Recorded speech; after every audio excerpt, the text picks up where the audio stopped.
How many dulcolax should I take to poop? The recommended dose of dulcolax varies depending on the form of the medication and your age. It's important to always follow the instructions provided by your doctor or the package instructions carefully when taking dulcolax or any medication.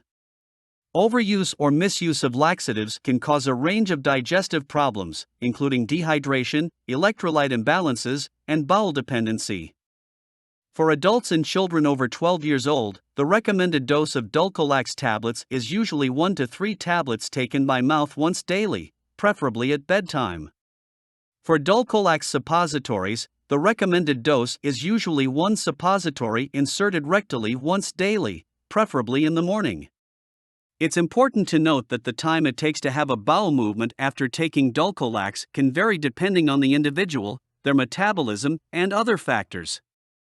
In general, dulcolax typically takes between 6 to 12 hours to produce a bowel movement.